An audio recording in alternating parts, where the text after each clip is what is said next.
Élodie, est-ce que vous voulez rajouter un petit mot du coup sur RICO pour compléter? Oui, quelques mots, notamment sur des aspects qui seront aussi en lien avec le contexte dans lequel on a lancé le projet il y a maintenant 14 ans.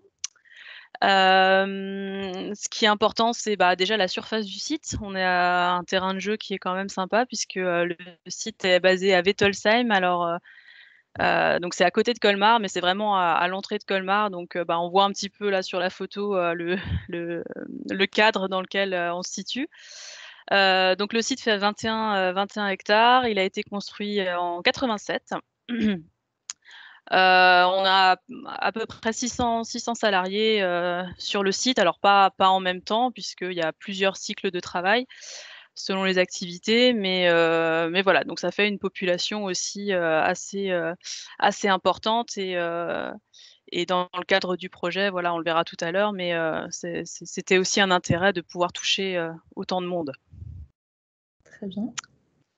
Donc les 2 activités principales du site, Marie en a un petit peu parlé tout à l'heure. Donc, on a d'abord une activité de production de papier thermosensible, donc avec une gamme qu'on a développée également en phénol free. Donc, là aussi, en tenant compte des attentes environnementales du marché.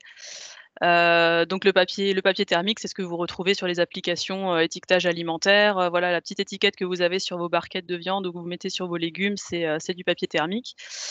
Et également donc des activités économie circulaire, donc où là on va récupérer des consommables ou voilà, ou du matériel, des imprimantes, des multifonctions sur le marché pour leur donner une deuxième vie. Et donc là, ça rentre dans un process de remise à neuf de ces matériels. Donc là, on a mis en avant sur la photo la gamme Greenline qui est le produit, voilà, qui est une machine qui est entièrement remise à neuf et remise sur le marché. Donc, on se positionne vraiment, voilà, sur ces activités en lien avec l'économie circulaire, en tenant compte également de la valorisation matière, donc en essayant de trouver les meilleures filières pour avoir un ratio valorisation matière le plus haut possible. Au-dessus, on voit l'ensemble de nos certifications. Donc, assez récemment, on a été labellisé certifié Service France Garantie pour la gamme Greenline. On est évalué par EcoVadis aussi sur nos activités RSE. Et puis voilà, après, il y a des choses un peu plus classiques. FSC sur le papier qu'on achète. BSI, c'est un référentiel qui nous permet de garantir que nos machines Greenline sont bien équivalentes à un produit neuf. Et ensuite, on est certifié également sur l'environnement, notre système de management de la qualité et de l'énergie. Super, merci. Et donc, derniers éléments? Ouais, et donc là, c'est simplement, là aussi, ça fait le lien avec quelque part avec le projet, puisque je reviendrai dessus tout à l'heure. On voit un petit peu comment se découpe notre site de production. En fait, on a plusieurs bâtiments et finalement, chaque bâtiment est dédié à une activité différente. Et encore une fois, j'y reviendrai tout à l'heure, mais c'est important aussi pour le contexte du projet, puisque l'idée, c'était d'essayer de trouver quelque chose qui fédère un peu les gens, puisque les activités n'ont vraiment rien à voir les unes avec les autres. Au niveau du papier thermique, on est vraiment dans le monde de la papeterie, de la chimie.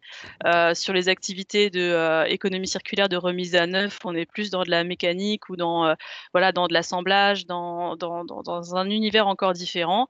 On a un bâtiment dédié à la valorisation matière où là, on a des broyeurs, on a voilà, des activités vraiment plus orientées sur le traitement de déchets. Le bâtiment dédié à l'activité Greenline et à divers services qu'on propose également. Donc voilà, ça vous permet d'avoir un petit peu cette photo et de vous rendre compte voilà, du contexte dans lequel on se situe, quoi. Merci beaucoup, Élodie, pour ces éléments. Donc, chacun à tour de rôle, ce qu'on vous propose maintenant, c'est de commencer par avoir une présentation, un contexte qui va être partagé par Gabriel Goetz sur les enjeux autour de la biodiversité et pourquoi les entreprises peuvent et devraient s'engager. Et donc ensuite, il va y avoir un peu une discussion avec Élodie et Stéphane sur les actions concrètes qu'ils ont pu mettre en œuvre, ce qui les a motivés, ce qu'ils ont mis en place concrètement, quelles méthodes ils ont pu utiliser, et puis peut-être les apprentissages aussi qu'ils ont pu retenir de leur démarche et les conseils qu'ils pourraient vous proposer avant que Gabriel voilà, puisse vous apporter quelques conseils supplémentaires et vous apporter des idées d'actions concrètes. Donc n'hésitez pas dans tous les cas à poser vos questions dans la conversation si vous en avez au fur et à mesure, mais c'est pas exclu aussi que certaines questions soient posées plus tard, donc on les posera au fur et à mesure si besoin. Donc je vais passer. J'ai oublié la dernière slide, du coup, Élodie, si vous voulez juste compléter par rapport à ça. Là, c'était simplement enfin, si vous voulez aller plus loin un petit peu dans les démarches et les engagements du groupe RICO, il y a plusieurs publications. Il y a un rapport développement durable, il y a une publication sur les résultats ESG, sur nos actions en faveur des objectifs développement durable. Et de toute façon, tout à l'heure, je ferai aussi le lien justement avec les stratégies qui ont donné naissance aussi à ce projet et qui ont soutenu ce projet. Donc, je le développerai dans la présentation, mais si vous voulez aller plus loin, voilà, tout ça, vous le trouvez facilement sur Internet. Super, merci beaucoup. Du coup, je vais laisser la parole à Gabriel qui va nous parler de la biodiversité, des différents enjeux que ça représente et puis de l'intérêt également pour les entreprises. Donc, je vais hop, vous laisser la voir. Voilà. Alors, bonjour tout le monde. Ouais, c'est bon. Vous pouvez vous présenter, je pense. Donc, Gabrielle Goetz, membre fondatrice de l'association Biodiversité pour tous. Donc, je suis là ce matin pour vous parler du contexte, des enjeux et des intérêts pour les entreprises de développer la biodiversité. Alors, je ne vous parlerai pas ni du lynx, ni du grand hamster, ni du tétra. Je vous parlerai, mon propos va se limiter à la question de la biodiversité de proximité. Alors, tout d'abord, qu'est-ce que c'est que cette biodiversité de proximité?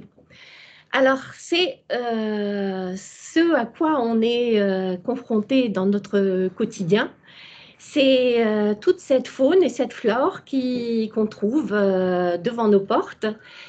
Et là, j'aimerais vous montrer donc que n'importe qui, même avec une simple jardinière sur un balcon, il est possible d'agir pour favoriser la biodiversité. Alors, quelle est la situation actuelle en France métropolitaine? Je vous avouerai en un mot, c'est assez déprimant. 34% des mammifères, 24% des reptiles, 23% des amphibiens et encore pire, 32% des oiseaux nicheurs sont menacés de disparition. Et encore, c'est juste aujourd'hui, au jour d'aujourd'hui. Il en est de même pour les papillons, les libellules, les éphémères, enfin, tous ces animaux, toute cette flore, il y a énormément de choses qui sont menacées. Alors, faisons un petit focus sur les 10 oiseaux migrateurs les plus connus. Alors, l'une des situations les moins pires, c'est des effectifs qui chutent de 11%. Nos hirondelles les plus communes chutent de 17%. Il en est de même pour la majorité de nos migrateurs. Et la pire des situations se retrouve pour la tourterelle des bois et le martinet, où on atteint entre moins 40 et moins 50%. Alors, j'aimerais vous attirer votre attention sur les oiseaux. Alors, les oiseaux sont de remarquables marqueurs de l'état de la biodiversité. Alors, si nous regardons ce tableau, nous avons en vert l'évolution des oiseaux en zone forestière. On peut remarquer que la situation des oiseaux en forêt est relativement stable. Entre 1989 et aujourd'hui, on est à peu près à -3, -5%. La situation commence déjà à se compliquer avec les oiseaux des zones bâties, c'est-à-dire les oiseaux des zones urbaines, où on observe une chute de 30%. C'est donc déjà beaucoup plus considérable. Et la pire des situations se retrouve pour les oiseaux des zones agricoles. Et là, on atteint vraiment une chute d'un tiers des effectifs, ce qui est vraiment très inquiétant. Nous reviendrons dans un deuxième temps sur les causes de cette dégringolade. Alors, nous parlions de la situation des oiseaux qui est grave, mais là, les chiffres nous indiquent que par exemple, pour les chauves-souris, c'est encore bien pire, parce qu'en 10 ans, il y a 38% d'effectifs de chauves-souris en moins, en 10 ans, ce qui est rien du tout. Il n'y a pas que les animaux, il y a aussi les plantes les plus communes qui déclinent. Et le pire de tout dans ce tableau bien sombre que je vous dresse, c'est ce qui se passe avec les insectes. Alors, il y a eu une étude qui s'est échelonnée sur une quarantaine d'années, qui a eu lieu en Allemagne. Et ils ont effectué des mesures dans différents endroits, notamment dans des espaces naturels aussi. Et ils en sont arrivés au constat qu'il y a une dégringolade de entre 70 et 80% d'insectes volants en moins ces 40 dernières années, enfin ces 30 dernières années plutôt. Nous allons nous concentrer un peu plus sur l'Alsace. Alors l'Alsace, c'est un tout petit territoire hein, comparé au reste de la France métropolitaine. Nous ne représentons que 1,5% du territoire global de la France. Par contre, nous avons une densité de population très élevée. La moyenne française se situe autour de 105 habitants au kilomètre carré, donc nous sommes à plus du double. Concernant les surfaces artificialisées, la moyenne française est autour de 6 à 7%. Et nous sommes pas loin du double aussi. Donc, comme nous sommes une zone très active économiquement, eh ben, il y a beaucoup de choses qui se construisent. Et encore, ces chiffres ne prennent pas en compte les derniers travaux, les derniers grands travaux, notamment au niveau du GCO. Et je pense que là, on arrivera encore à quelques pourcents supplémentaires. Donc, c'est un tout petit territoire, très densément peuplé, très artificialisé, mais néanmoins, nous avons un patrimoine naturel qui est d'une très grande richesse. Alors, pourquoi cette richesse? Parce que nous avons des écosystèmes extrêmement différents, extrêmement variés. Alors, je précise quand même la définition d'un écosystème. Un écosystème, c'est un ensemble d'êtres vivants qui vivent au sein d'un milieu et qui interagissent entre eux et avec le milieu. Donc ça, c'est un écosystème. Par exemple, une mare peut être un écosystème, une forêt est un écosystème.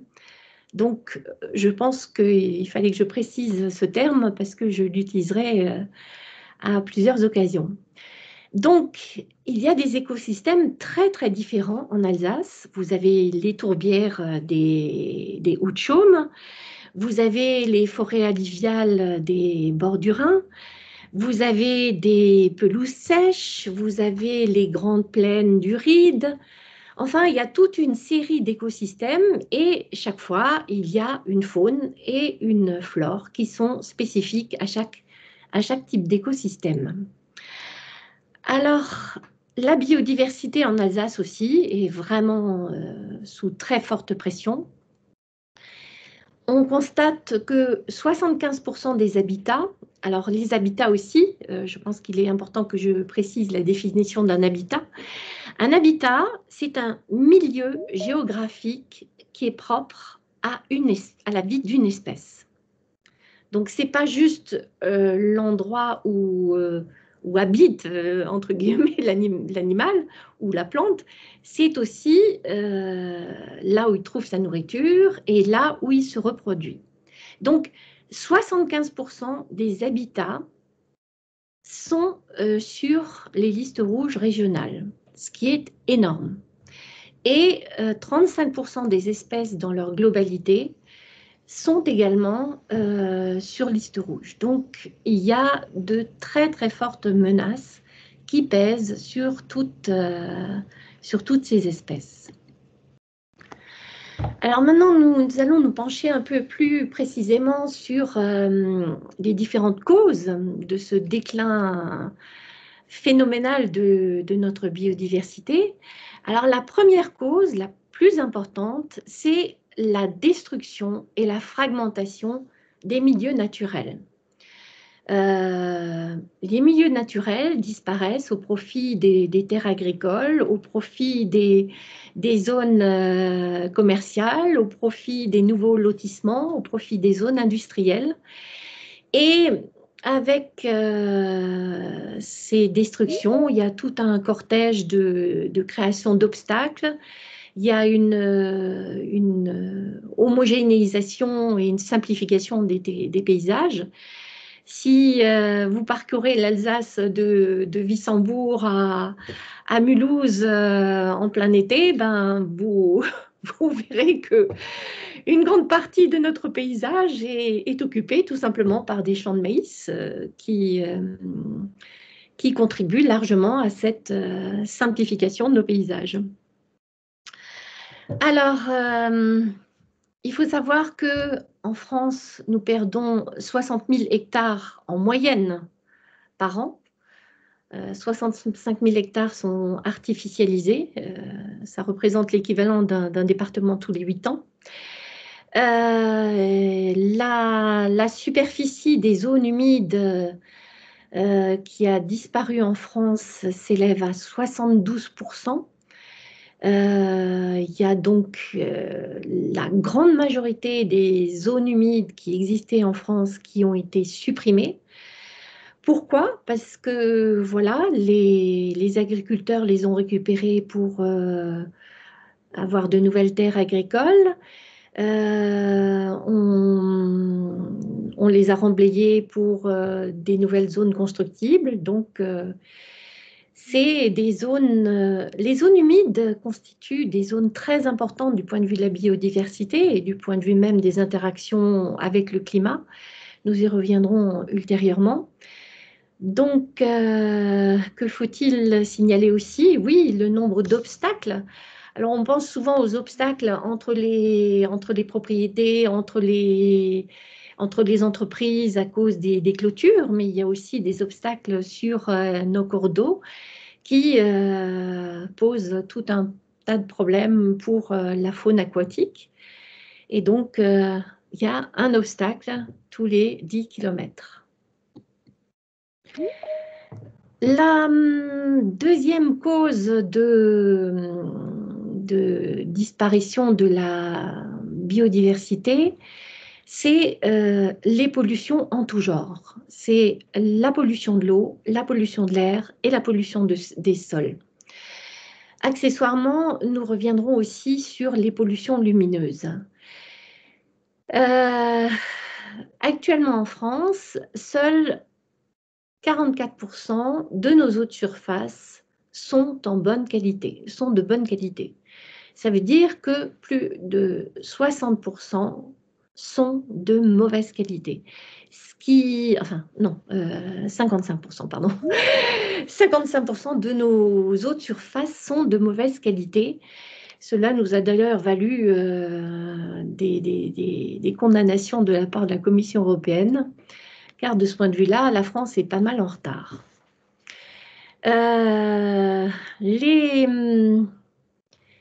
Il reste 20% d'habitats remarquables qui sont de bonne qualité. Là aussi, c'est une situation qui est assez dramatique. Et il faut signaler l'évolution des produits phytosanitaires. Alors, partout en ville, dans les villes que nous traversons, nous voyons, voilà, ville zéro phyto, plus de produits phytosanitaires dans notre commune. C'est très bien, mais j'ai tendance à dire que c'est l'arbre qui cache la forêt. Parce que d'un côté, il y a de gros efforts qui sont faits, mais en zone rurale, c'est vraiment tout l'inverse qui se passe. Et malheureusement, la courbe de consommation des produits phytosanitaires est en constante augmentation. C'est même une augmentation qui a tendance à s'accélérer. Malgré de multiples efforts, il y a eu notamment la campagne Éco-Phyto qui était censée produire des effets dans ce domaine, et ça a été un échec total. Donc, de ce point de vue-là, c'est vraiment, il reste, comment dire, une grosse marge de progression de ce côté-là. Par contre, un point positif quand même, c'est la pollution physico-chimique des cours d'eau est en train de s'améliorer. Il y a 12% d'amélioration de ce côté-là.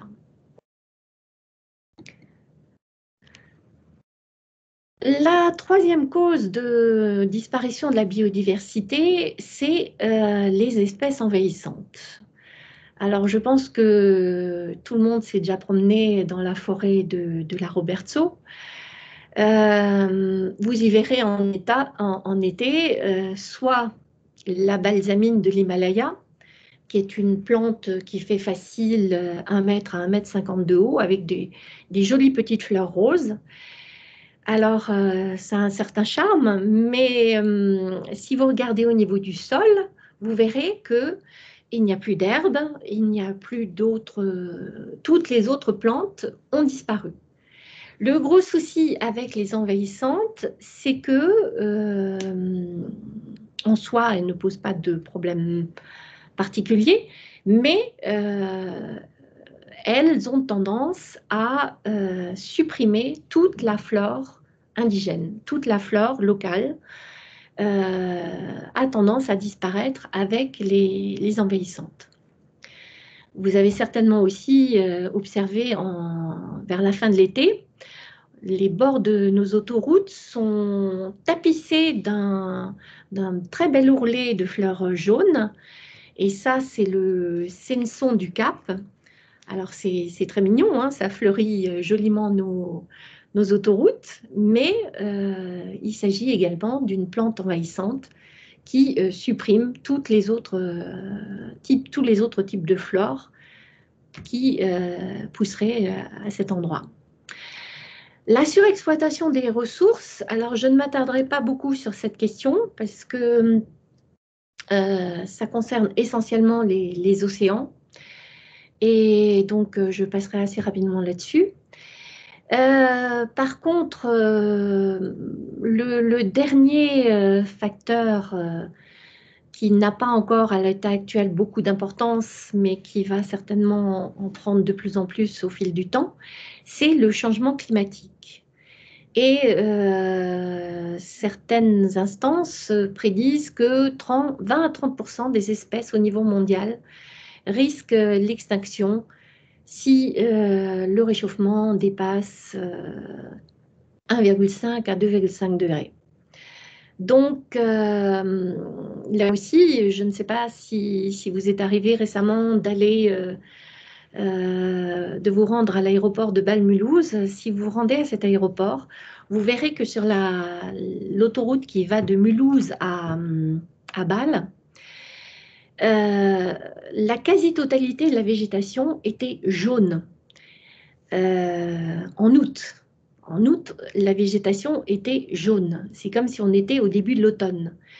Ben, pourquoi? Parce que la terre est assez sablonneuse et la végétation a tellement souffert de la canicule et de la sécheresse que c'est très très spectaculaire à voir. Il faut signaler aussi que près de 20% des petits cours d'eau ont été asséchés au courant de l'été 2019. Alors, passons maintenant aux enjeux et aux intérêts de la biodiversité pour les entreprises. Alors, mettre de la biodiversité sur son site, alors nous, on se limite à la question du développement de la biodiversité sur le foncier de l'entreprise. Notre association ne se préoccupe pas de la question de la biodiversité au niveau des achats, au niveau de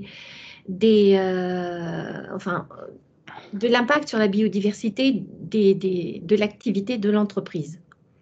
Nous nous bornons à l'impact uniquement sur le foncier de l'entreprise.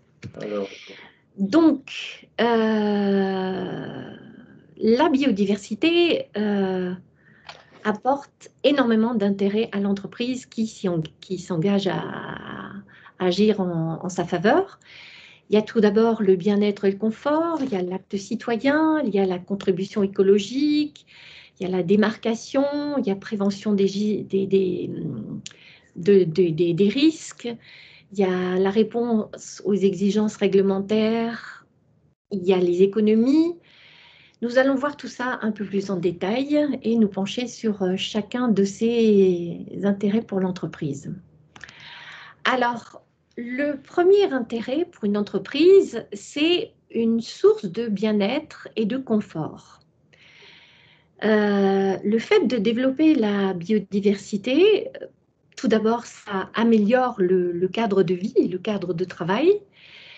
C'est une façon aussi de lutter contre le fait de planter, par exemple, une rangée d'arbres est une manière de lutter contre les pollutions sonores et visuelles.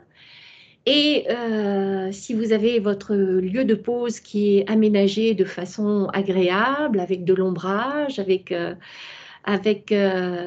des arbustes florifères, eh ben, c'est très agréable. Alors, agir pour la biodiversité constitue également un acte citoyen. Je pense que la situation a atteint un tel niveau de gravité que c'est à chaque acteur de notre société d'agir. Et il n'y a pas de raison que les entreprises ne s'y engagent pas. Donc, agir pour la biodiversité est un acte citoyen. Ça a également une valeur d'exemple. Si l'entreprise agit, je pense que les employés peuvent se dire « Ah ben ça c'est intéressant, je pourrais peut-être reproduire ça chez moi ». Le fait d'entraîner ces employés dans la démarche, eh ben, ça a valeur de renforcer la cohésion des équipes. Et il y a également donc ce rôle pédagogique.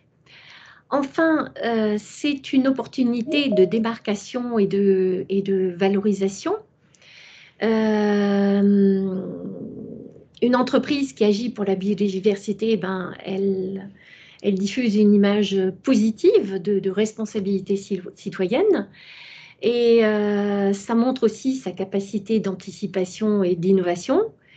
Et ça apporte une valeur pour l'esthétique globale du site.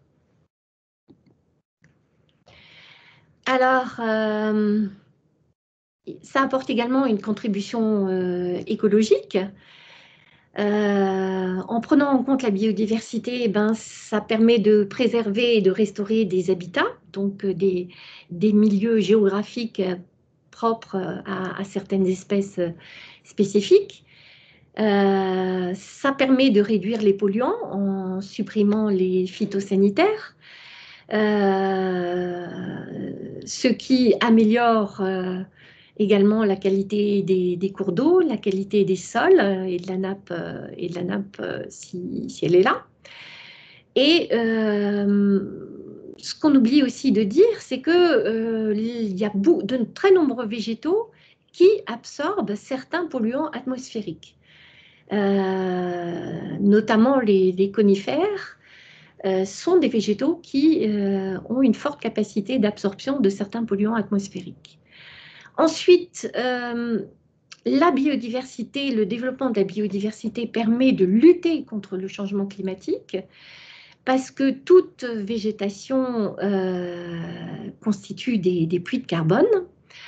Enfin, c'est un moyen également de s'adapter au changement climatique. Si vous ombragez vos bâtiments, eh ben, c'est une façon pour vous de limiter les amplitudes thermiques. Et il y a une forte diminution de ce côté-là. Ça permet aussi de créer des îlots de fraîcheur. En ville, ça devient quelque chose d'absolument essentiel. L'ombrage des parkings, je pense que tout le monde a dû expérimenter ça. Si vous laissez votre voiture en plein cagnard en été, eh ben, vous allez vous retrouver dans un véhicule qui fait facile 50 degrés, alors que si votre véhicule peut être parqué à l'ombre, eh ben, vous aurez peut-être 30 degrés ou 35 degrés, mais pas les 50, quoi. Et pareil, les plantes locales nécessitent moins de soins et nécessitent moins d'arrosage. Donc, économie du point de vue consommation d'eau. Alors, ça vous permet également de répondre aux attentes des parties prenantes, parce que c'est quand même un sujet qui prend de plus en plus d'importance dans notre société. Vous répondez aux exigences réglementaires et vous anticipez les évolutions, parce que à terme, les exigences pour la prise en compte de la biodiversité ne feront que croître. Il y a également, ça intègre les démarches de management environnemental et de développement durable. Et c'est une façon pour vous aussi de vous intégrer dans le territoire et de participer notamment aux trames vertes et bleues. Ensuite, c'est une façon de lutter contre l'érosion des sols et les coulées de boue, particulièrement en Alsace. Nous y reviendrons ultérieurement. Ça vous permet de réguler le transit des eaux pluviales et notamment aussi de faire la biofiltration. Si vous plantez des haies avec des épineux, ça peut également vous apporter le bénéfice de anti-intrusion. Et n'oublions pas l'intérêt biologique de certaines espèces animales, malgré tout le contexte actuel et toutes les mauvaises choses qu'on dit à propos des chauves-souris. Il ne faut pas oublier qu'une chauve-souris toute seule, mange jusqu'à 2000 moustiques en une seule nuit. Donc, c'est vous dire son intérêt en Alsace, où on ne monte pas de moustiques. Enfin, pour terminer, en termes d'intérêt pour l'entreprise, il y a l'intérêt financier. L'implantation de variétés locales est plus économique. Ce sont en général des variétés moins onéreuses et qui ont une plus grande longévité, qui nécessitent moins de traitement, moins d'intrants. et moins d'eau. Et au niveau de l'ombrage, on peut raisonnablement espérer que les espaces végétalisés vous permettront de faire des économies en matière de climatisation. Mais voilà, alors comment agir? Alors, premier axe, c'est autant que possible essayer de préserver ce qui est en place. Ensuite, il faut essayer d'imaginer les choses autrement. C'est souvent une solution de facilité de planter des tuyas, de planter quelques lauriers. Eh ben, ce serait peut-être intéressant d'imaginer son site d'une autre manière. Il faut savoir anticiper aussi parce que on s'engage dans une période pleine d'incertitudes et donc il faut anticiper ce qui risque de nous tomber dessus et il faut favoriser tout ce qui peut nous apporter du bien-être et qui peut nous apporter de la résilience dans les temps à venir. Merci de votre écoute. Merci beaucoup, Gabrielle. Du coup, on va passer à la partie témoignage et échange avec Élodie et Stéphane.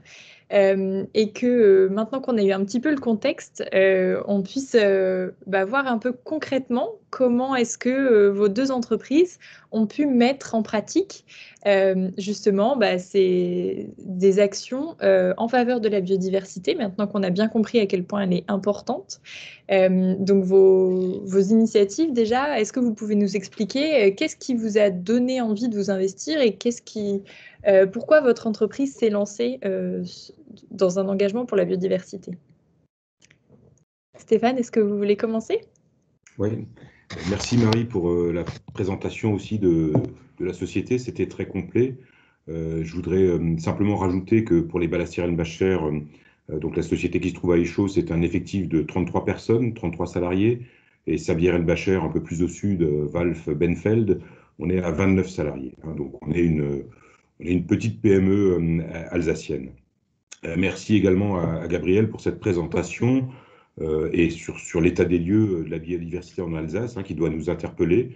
Ça nous montre certainement qu'on a fait les bons choix, mais qu'il y a encore énormément de travail, quoi, hein, et qu'il n'y a pas de petites actions finalement. Alors pourquoi chez nous on a commencé à s'investir un jour dans cette thématique-là? C'est prioritairement par intérêt pour le sujet en fait, et par conviction. Si on n'a pas ça, on ne fait rien. Je prends l'exemple de nos sites il y a 20 ans. Il y a 20 ans, il fallait vivre caché. Une carrière devait être cachée des yeux du public. Donc autour d'une carrière, on avait l'habitude de planter du sapin, du pin, quelque chose qui pousse vite et qui masque pour qu'on ne nous voit pas.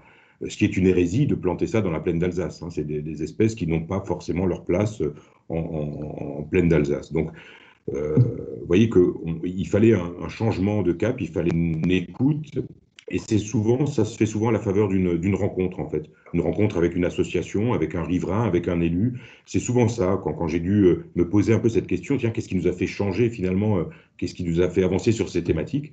Ça a été un jour une rencontre avec une association de préservation des batraciens qui nous dit, tiens, votre site a du potentiel, mais arrêtez de combler les flaques d'eau, laissez ces flaques d'eau peut-être en état pendant la période de reproduction, protégez-les, et puis avançons ensemble. Alors quand on vient vous voir comme ça au début, dans une entreprise où vous avez toujours l'impression d'être maître de votre foncier, de votre entreprise, et que finalement, vous n'avez à écouter que vous-même et vos clients, ça interpelle, quoi. Au début, on se dit, tiens, est-ce qu'on y va, est-ce qu'on n'y va pas? Et on a fait le choix à chaque fois d'y aller, quoi. Donc, d'essayer, donc dire, tiens, oui, il faut qu'on change, on va arrêter de combler tous les trous sur une carrière, on voulait toujours que tout soit propre, on va arrêter d'entretenir toutes les clôtures en mettant des produits phytosanitaires au pied des clôtures pour que la végétation ne pousse plus. Parce que aussi, quelqu'un nous a rendu attentifs, des ronces sur une clôture, c'est aussi un dispositif pour empêcher l'intrusion sur un site, et ça ne veut pas dire que votre site est laissé à l'abandon. Donc c'est vraiment un changement qui se fait au fil du temps, à la faveur de rencontres. Pour illustrer encore ces rencontres-là. Ça a été par exemple la commune d'Échaud qui aussi un jour nous dit, tiens, on a envie avec les entreprises d'Échaud de créer une dynamique et de sortir une charte éco-sociétale. Est-ce que vous êtes partant? Et on se challenge chacun, on met nos expériences, nos problématiques en commun et on essaye de trouver les bonnes idées. Donc c'est chaque fois ces éléments-là qui nous font avancer. Et donc tout l'intérêt d'écouter finalement, c'est ce qu'on appelle aujourd'hui nos parties prenantes, hein, mais c'est tous ceux qui nous entourent, donc communes, riverains, associations, et de prendre en compte leurs demandes, même si au démarrage on se dit mais qu'est-ce qui vient nous dire comment entretenir notre site? Ça fait 40 ans qu'on fait ça, on doit savoir le faire. Voilà, non, finalement, faut savoir écouter, essayer de comprendre pourquoi, à quoi ça va servir, et c'est comme ça qu'on avance. Alors j'ai cité également le volet réglementaire. Il est important hein, dans nos activités de matériaux naturels et de matériaux recyclés. On est des installations classées pour la protection de l'environnement, c'est notre statut ICPE, hein, notre statut réglementaire, et autorisé par un arrêté préfectoral. Donc il faut le dire aussi, au moment du démarrage d'une activité, il y a un état des lieux qui est fait, et il y a toute une partie d'enjeux environnementaux qui sont pris en compte. Et donc nos actions, elles s'orientent aussi vers la gestion de ce qui est issu du réglementaire. Mais c'est vraiment pas ce que j'ai voulu mettre en avant, parce que tout ce qu'on a pu développer, ce que je présenterai tout à l'heure, toutes les actions qu'on a pu mettre en place sur le site, c'est la plupart du temps des actions de volontariat volontaires et donc qui sont issues d'une rencontre. Hein. Encore une fois, c'est vraiment le mot-clé, conviction et ouverture vers les parties prenantes. Voilà. Peut-être Élodie, sur pourquoi vous êtes engagée? Oui, donc au niveau de RICO, il y a on va dire, deux grandes impulsions qui ont été à l'origine du projet. Le premier, c'est déjà le soutien du groupe, de notre maison mère, puisque là, ce que vous voyez à l'écran, c'est les grandes stratégies développement durable du groupe RICO. Donc en fait, RICO s'est assez vite rendu compte que la biodiversité, c'était pas uniquement oui, les pandas, les ours polaires, etc. C'est aussi les micro-organismes qui sont à l'origine de nos matières premières. Et donc si on veut inscrire nos activités dans le temps, et si on veut s'inscrire vraiment dans le développement durable de nos business, il faut aussi tenir compte de cette biodiversité, même si voilà, au départ, ça pouvait paraître un peu marginal d'inscrire ça dans sa stratégie. Là, on est en 2010, hein, au moment où où ce schéma a été publié. Donc, c'était assez novateur à l'époque d'inscrire voilà, aussi visiblement la biodiversité comme un axe de travail et un axe de développement. Donc, une fois que le groupe a mis ça dans ses stratégies, voilà, en tant que filiale, on avait pour devoir aussi de trouver une solution pour répondre à ce besoin et à cet objectif. Et après, par la suite, voilà, les objectifs développement durable qui sont parus en 2015 ont continué à soutenir aussi ce déploiement. Donc ça, c'était, on va dire, l'impulsion qui est venue du groupe. Mais on a aussi au niveau local, on a eu cette volonté à un moment. Donc le projet est né en 2007. En 2007, c'était également l'anniversaire des 20 ans du site, et à l'époque, on parlait encore peu de biodiversité. On commençait à parler développement durable, mais la thématique était encore assez peu développée, en tout cas pour le secteur industriel. Et l'idée, c'était de fêter un petit peu ces 20 ans et cet anniversaire en lançant un projet qui s'inscrit à la fois dans le durable. Donc trouver un projet qui vraiment marque l'ancrage du site sur son territoire. Un projet également qui nous ouvre un petit peu sur le réseau associatif local. On est une usine japonaise, voilà, on a un ordre de fabrication, on fabrique, on vend, on a peu d'unités de vente, donc on a peu de contacts finalement avec le marché. Donc c'était pas tant une demande marché à l'époque qui nous a poussé à faire ça, c'était vraiment plus une volonté d'un peu mieux connaître notre environnement et encore une fois le tissu associatif local.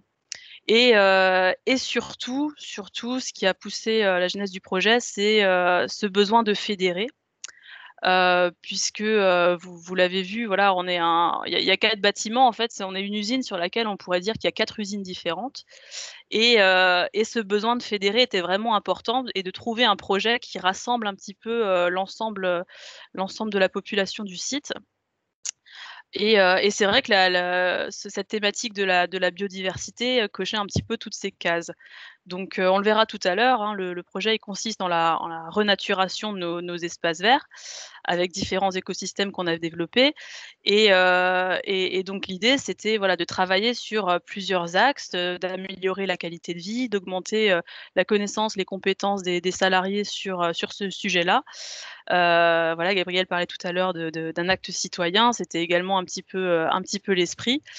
Donc voilà un petit peu tous les objectifs. Vraiment la durabilité, fédérer autour du projet et s'ouvrir sur son territoire. Super, merci beaucoup. Et donc, peut-être qu'on va pouvoir voir un peu concrètement, vous en parliez, ce qui a été mis en place pour justement atteindre un peu ces objectifs. Est-ce que vous pouvez nous présenter un petit peu la démarche ? Bah là, je vais laisser la parole à ma collègue Isabelle, qui est un peu plus dans l'opérationnel et ça c'est un petit peu plus son travail que le mien, donc je vais lui laisser, je vais lui laisser la parole. Merci. Okay. Isabelle, on vous écoute.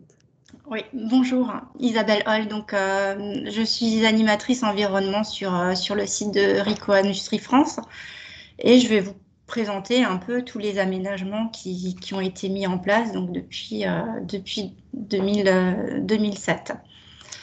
Donc, on vous a expliqué que le site fait 21 hectares et que on a finalement 11 hectares d'espace vert dédiés au projet. Donc, le projet Vie et Couleur, hein, je répète. Le but, c'était de renaturer notre site industriel et de compenser un peu notre implantation. Donc, on est parti sur des modes d'aménagement et la gestion différenciée de tous ces espaces verts pour reconstituer des habitats naturels et puis établir des connexions biologiques pour au final accueillir du public et partager avec les employés, leurs enfants, les écoles. Voilà, le point de départ de tous ces aménagements, ça a été la mare, qu'on appelle la mare pédagogique.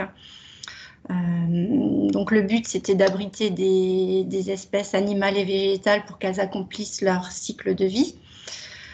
Alors ça s'est fait tout simplement, hein. On a creusé un trou, on a mis une bâche, on y a mis de l'eau. Ensuite, bon, c'est les précipitations qui viennent la remplir.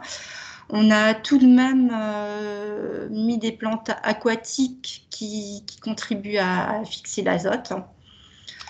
Donc, d'un point de vue social, le but également, c'est d'agrémenter le cadre de vie des employés qui viennent prendre leur pause à proximité. On a pas mal d'espaces de pause, repas sous les arbres.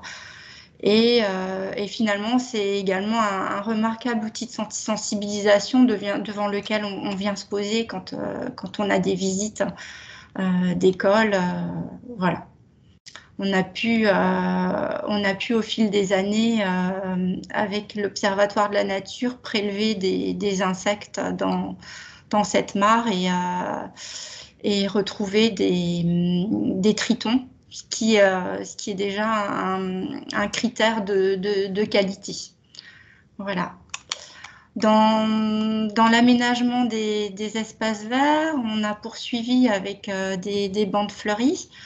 Donc, les bandes fleuries, elles ont été installées un peu stratégiquement à l'entrée de chaque bâtiment pour que les employés comprennent la démarche.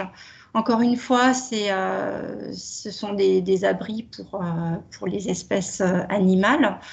On a essayé de varier les types de fleurs, donc essentiellement mellifères, évidemment. Ça nous tient à cœur, vous verrez la suite concernant les abeilles. Et puis la floraison, c'est finalement une source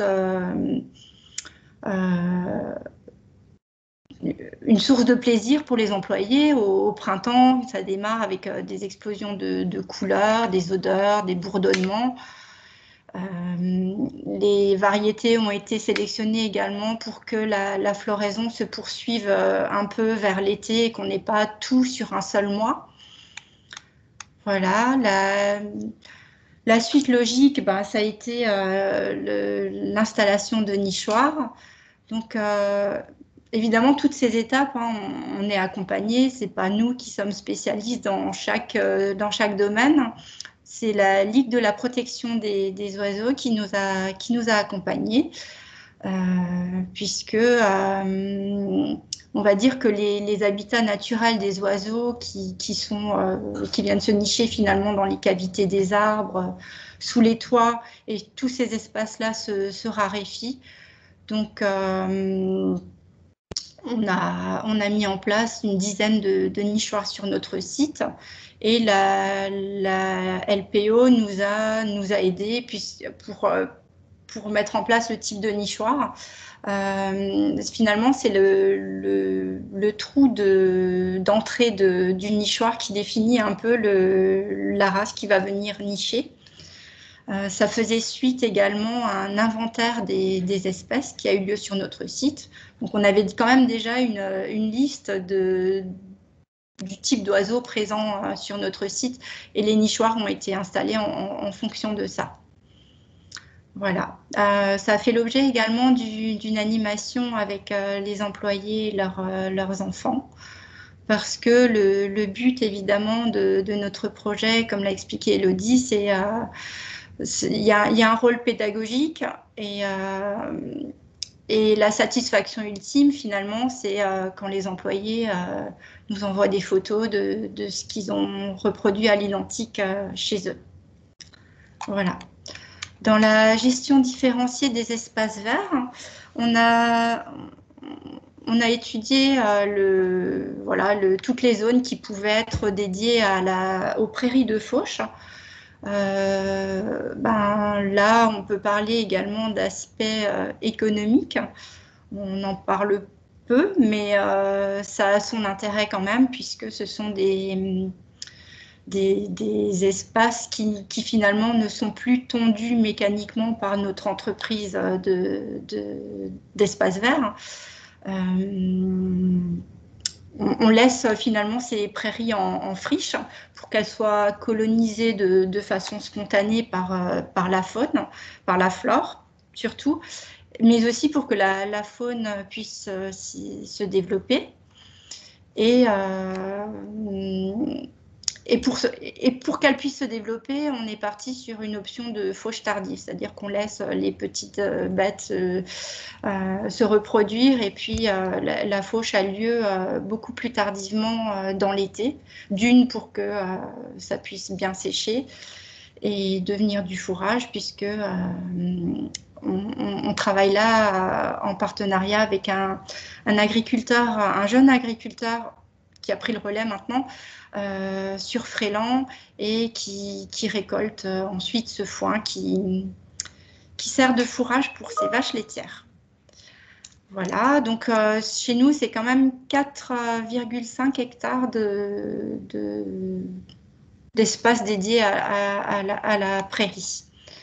C'est un gain économique quand même non négligeable, et ce gain-là nous permet ensuite de le réinvestir dans d'autres actions, dans des animations pour les employés.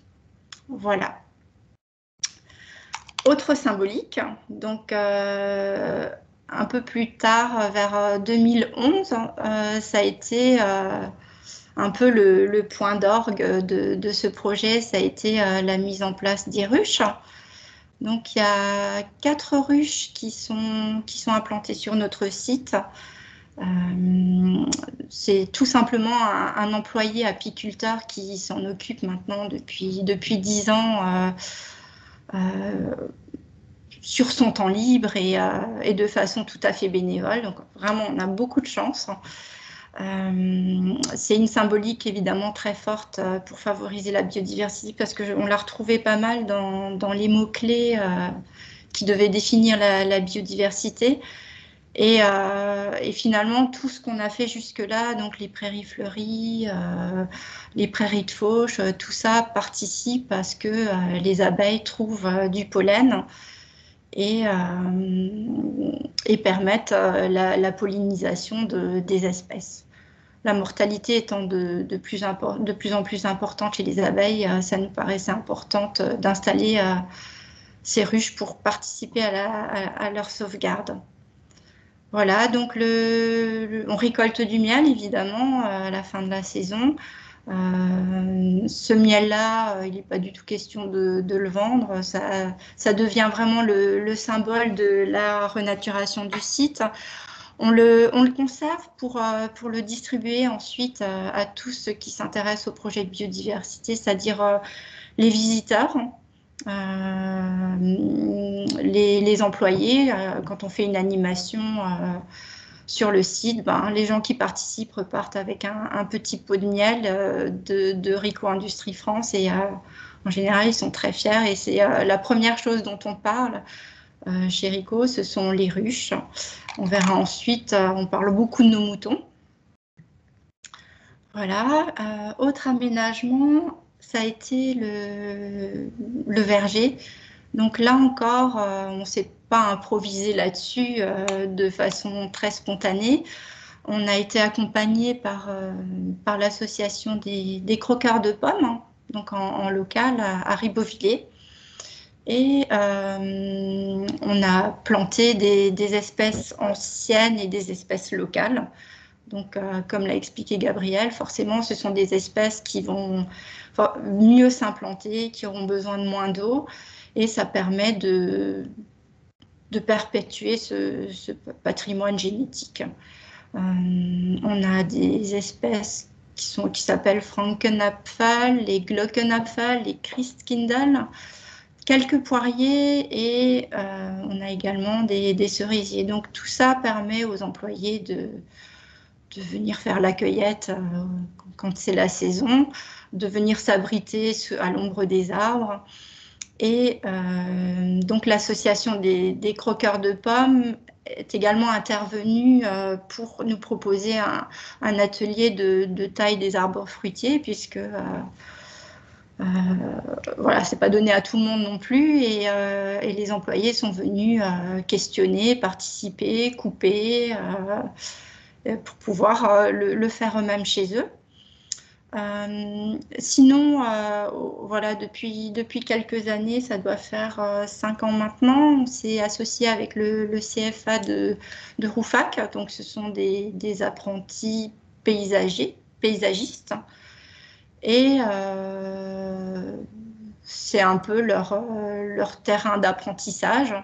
Donc le prof vient avec les élèves, il leur apprend à pratiquer une taille douce, parce que on va dire que chez leur employeur, ils interviennent la plupart du temps chez des particuliers. Là, ce sont des tailles franches. Peut-être que les particuliers, voilà, ne procèdent pas à des tailles annuelles. Donc chez nous, c'est l'occasion de faire des tailles douces, de regarder les différents types de tailles d'arbres. Et donc ça, oui, ça fait 5 ans. Alors cette année, enfin, on va dire qu'avec le Covid, on s'est passé de leur présence avec regret durant 2020. On verra peut-être pour 2021. On passe à l'éco-pâturage. Donc l'éco-pâturage,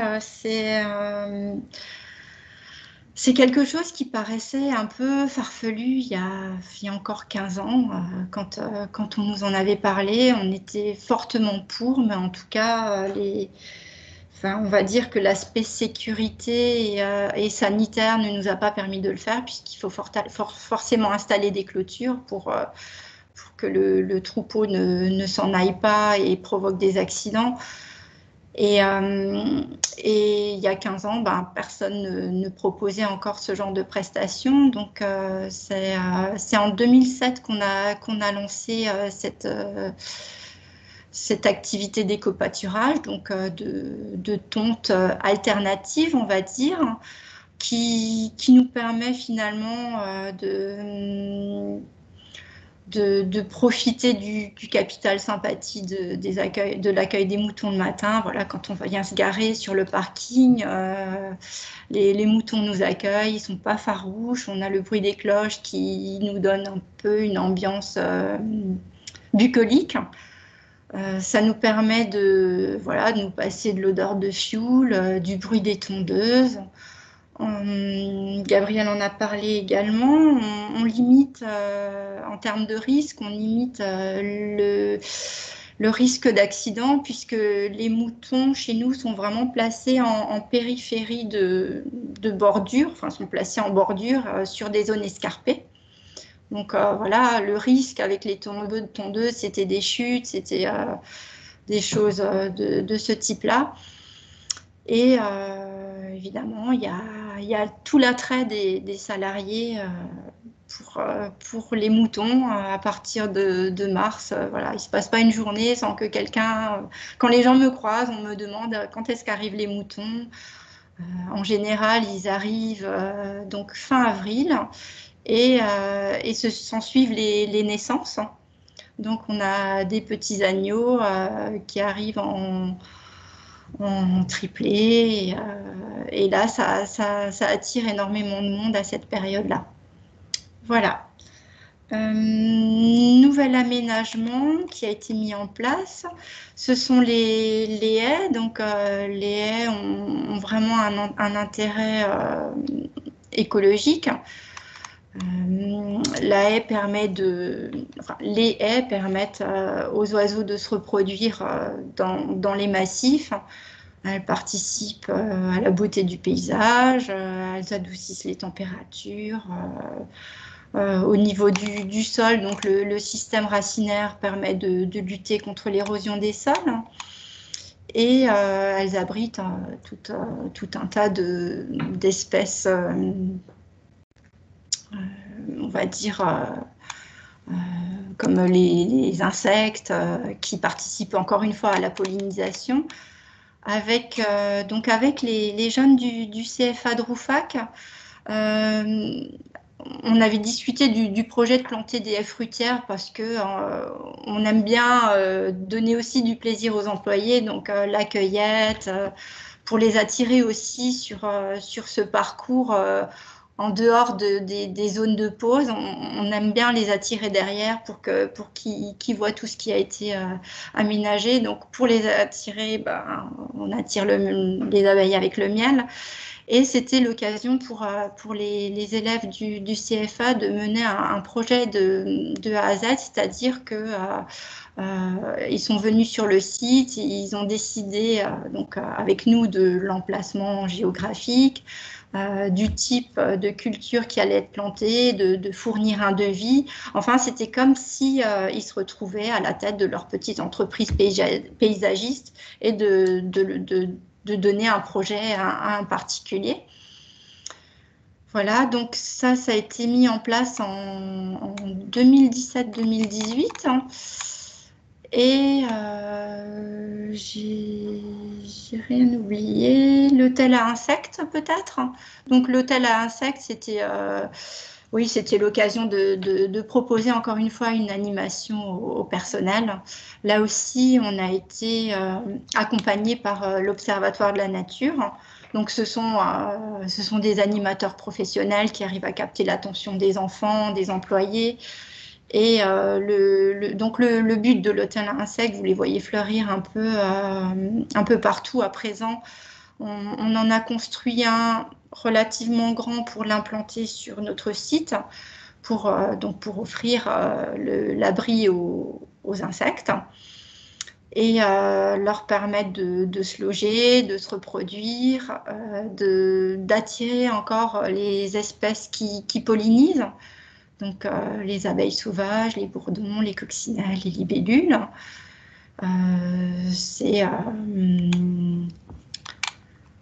Voilà, c'était une animation qui a eu finalement beaucoup de succès, hein. Il y avait 25 enfants. On leur proposait en parallèle de fabriquer leur petit abri à partir d'un pot en terre cuite à remplir de paille. C'est eux également qui ont rempli l'hôtel à insectes qui a été installé sur le site. Et en général, ça abrite une centaine d'espèces. Donc, les enfants ont pu repartir avec leur petit hôtel à insectes. Ils étaient ravis. Quand on propose des animations qui captent les enfants, on a forcément beaucoup plus de succès auprès des adultes. Et pour finir peut-être, oui, donc ça a été une demande des employés. Ça aurait peut-être été une suite naturelle à laquelle on aurait certainement pensé. Donc des employés sont venus spontanément vers nous pour nous dire que voilà, ils n'avaient pas la chance d'avoir une maison avec un jardin, ou ni même peut-être un balcon pour y installer des bacs à fleurs ou des bacs à aromates. Donc, on a installé des carrés potagers et on a associé en même temps un atelier de permaculture, puisqu'on a la chance d'avoir un employé qui pratique la permaculture à grande échelle chez lui. Donc les carrés potagers, certains sont moins exploités que d'autres. On les a placés stratégiquement à proximité de chaque bâtiment. Ceux qui sont moins exploités, voilà, il y a des herbes aromatiques que chacun peut aller cueillir. Et puis pour les autres, on a même doublé la surface à leur demande. Et puis il y a eu des récoltes de petits pois, de carottes, de piments. Voilà, ça c'est ce qui concerne la partie aménagement. Voilà. Donc, avec tout ça, il s'est passé de nouveau une dizaine d'années et un nouvel anniversaire à fêter. Donc, c'était les 10 ans finalement de notre projet Vie et Couleurs. Ces aménagements, vous avez vu sur le plan, sont disposés à différents endroits du site. Et le but, c'était d'amener tout le personnel un peu à visiter l'arrière, on va dire, des bâtiments industriels. Et pour fêter cet événement, on a délimité un parcours. Donc, et on a mis en place des panneaux pédagogiques sur ce parcours. Donc en fait, les panneaux expliquent à chaque fois la démarche de l'aménagement, comment c'est pratiqué chez RIF. Et enfin, il y a une partie qui explique aux employés comment le reproduire chez eux. Alors, outre l'aspect biodiversité, il y a également l'aspect social. Donc, dans notre démarche QVT, finalement, c'était 1 kilo. Alors, 1 kilo, j'ai noté 1 kilomètre, mais en faisant un détour par le verger, c'est 1,5 km de parcours dédié à la détente, marche sportive. Donc, on voit beaucoup de monde sur leur pause de 10 heures ou la pause du repas qui vont faire de la marche sportive. On peut faire 3 fois le tour, ça fait quand même presque 5 km. Et également, on a proposé le walking meeting, c'est-à-dire qu'en petit groupe, c'est l'occasion d'échanger dans un cadre bucolique et plutôt agréable. Voilà, je pourrais en parler assez longuement, mais je crois qu'il faut que je laisse la parole au suivant. Merci beaucoup Isabelle. N'hésitez pas si vous avez des questions pour Isabelle et puis sur vraiment les aménagements mis en place, à les mettre dans la conversation. Et du coup, on va passer la parole à Stéphane Elbachet pour que vous puissiez nous présenter vos aménagements. Voilà, au niveau de ce que vous avez mis en place dans vos sociétés. Très bien. Alors, une gravière en Alsace, comme on est dans une plaine alluvionnaire, c'est souvent, enfin c'est tout le temps même, un plan d'eau. Un plan d'eau qui peut paraître inutile, hein, parce que il y a aussi une biodiversité qu'on ne voit pas, c'est tout ce qui se passe sous l'eau, et je vous le confirme, elle est effectivement présente, cette biodiversité, même dans l'eau, quoi, hein. Les plans d'eau ont un intérêt. Ça ne veut pas dire qu'il faut en faire partout, hein, on est d'accord. Mais sur ces plans d'eau, on avait un autre potentiel. C'est ce que vous avez à droite de l'écran, c'est installer des radeaux à sterne. La sterne Pierre-Garin, c'est un oiseau qui nichait sur des îlots naturels de gravier dans des cours d'eau, dans des fleuves qui avaient encore une dynamique fluviale naturelle. Or, en Alsace, on a perdu cette dynamique, et donc on avait cette espèce qui était plus que menacée, qui l'est toujours, hein, d'ailleurs. Voilà. Et c'est donc aussi en partenariat avec la Ligue de protection des oiseaux qu'on a eu l'idée en 2012 de mettre un premier radeau sur la gravière des Chaux. Donc c'est un radeau qui a été fabriqué par nos salariés. On a récupéré des pontons qu'on utilisait pour nos bandes flottantes. On a adapté la structure avec les conseils, hein, toujours de la LPO. Et dès la première année, on a eu des résultats exceptionnels en termes de colonisation par les sternes Pierre-Garin, et également par les mouettes rieuses. On a eu un peu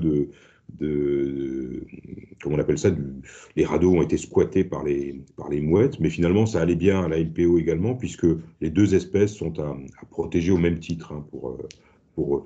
Donc c'était une grande satisfaction, parce que s'investir, faire cet aménagement pour nos salariés au début, je vous avouerai que certains étaient un peu sceptiques en se disant tiens, le chef a pété les plombs, il nous demande de faire un radeau à sterne, on ne comprend pas à quoi ça sert. Et ensuite, ils ont très vite vu le potentiel, et ils ont été fiers de ce qu'ils ont réalisé.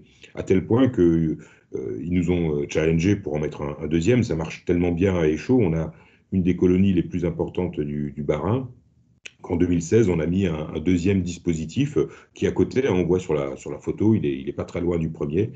Et ça marche très bien. Et là, les salariés, l'équipe de serruriers qui a confectionné ce deuxième radeau, s'est amusé à faire un radeau à double étage, hein. Sans nous prévenir, ils se sont dit tiens, on va faire un petit truc marrant, on va faire un double étage.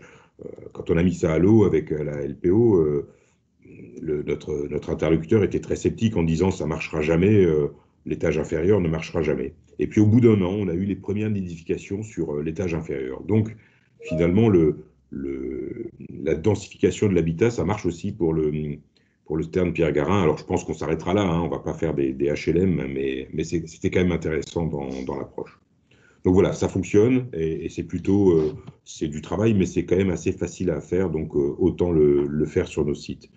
On a d'autres aménagements emblématiques, on les voit là sur la gauche de l'écran, des zones de haut fond, dans les angles d'une gravière par exemple. Une zone de haut fond, c'est quoi? C'est une zone où on va avoir une lame d'eau d'épaisseur variable, par moment et par endroit 20 cm d'eau, et jusqu'à 1 ou 2 mètres de profondeur. Il faut savoir que sur les plans d'eau alsaciens, on va avoir des battements, puisque ces plans d'eau, c'est la nappe phréatique, hein, donc on va avoir des battements annuels d'à peu près 1 mètre, voire un peu plus en ce moment, hein, avec les conditions climatiques qu'on peut avoir et les étés très secs. Donc on peut avoir des battements, on peut avoir une différence entre les hautes eaux et les basses eaux de plus d'1 mètre. Donc il a fallu concevoir ces zones pour qu'on ait une lame d'eau par endroit toute l'année, quoi, hein. Et donc vous voyez sur la photo qui est tout en haut à gauche, c'est des zones assez vastes où en fait on a fait notre travail d'extraction du granulat, et ensuite on a remis de la matière, hein, qui venait du site, pour façonner en fait ces lames d'eau qui vont avoir différentes hauteurs, donc différentes températures, et qui vont remplir différentes missions. Des zones de reproduction pour les poissons, des petits îlots graveleux pour les poules d'eau, pour les différents oiseaux, des supports de végétation qui vont progressivement reprendre leurs droits. Voilà, donc c'est assez intéressant aussi d'aménager ces zones. C'est aussi énormément de travail en termes de moyens, hein. On est obligé d'y mettre des pelles de terrassement, etc. Et ça nous change totalement d'un terrassement classique, quoi. Mais c'est vraiment intéressant et enrichissant. Une autre photo encore qui est emblématique, et puis on pourra passer à la diapo suivante, mais on voit un arbre coupé dans l'eau sur la partie à peu près centrale de l'écran.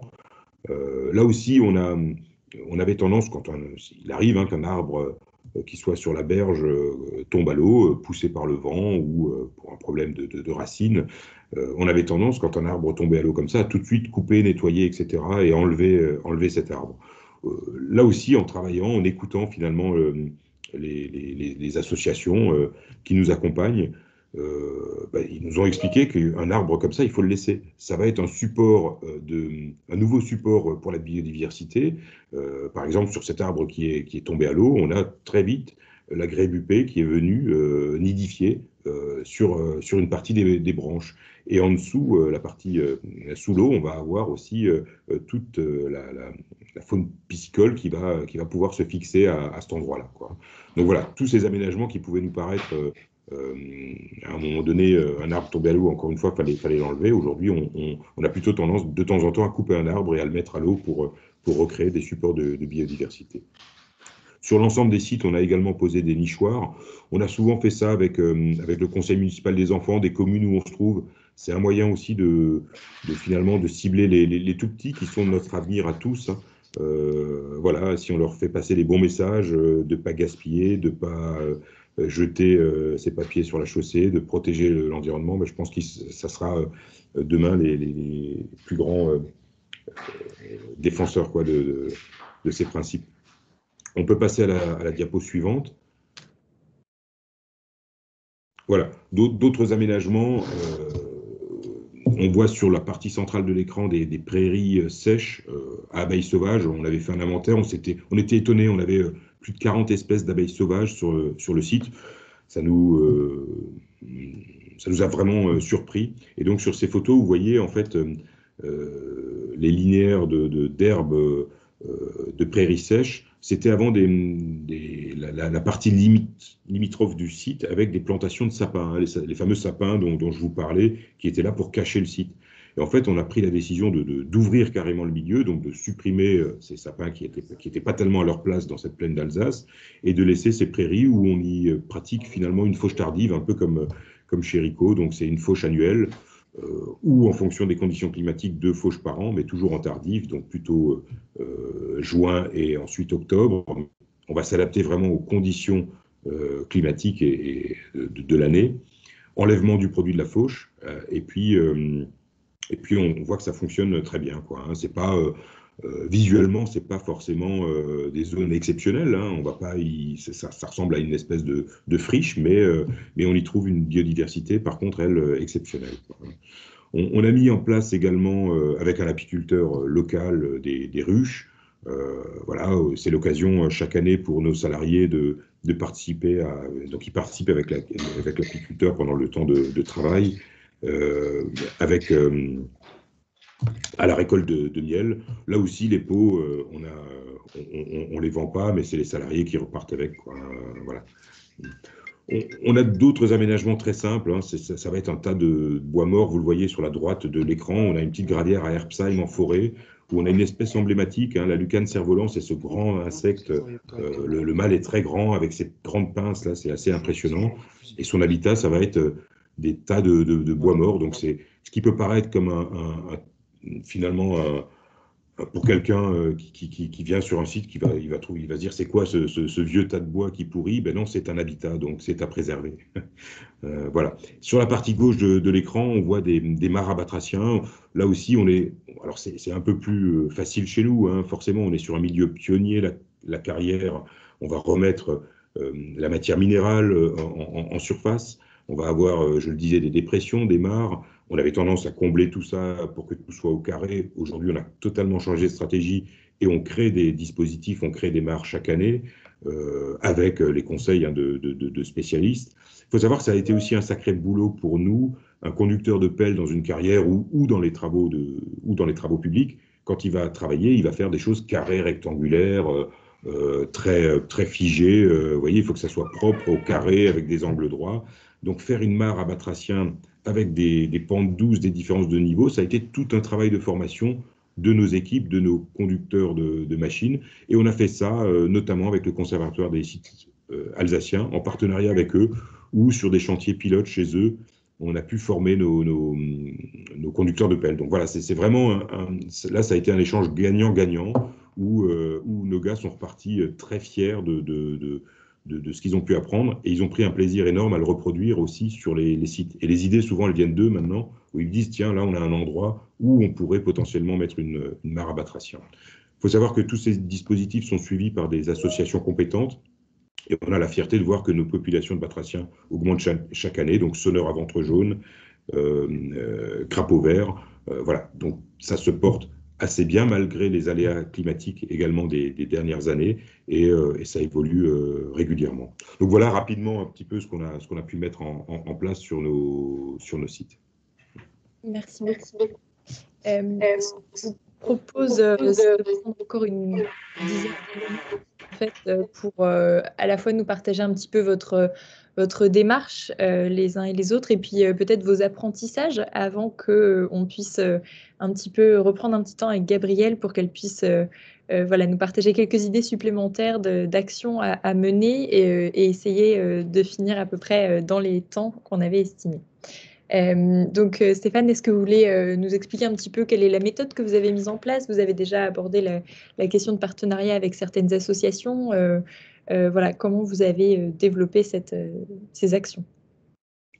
Oui, bah écoutez, rapidement, effectivement, je vais rappeler, c'est chaque fois l'implication d'associations locales, on les a citées, Dufaux pour les batraciens, la Ligue de protection des oiseaux, le Conseil municipal des enfants et les collectivités.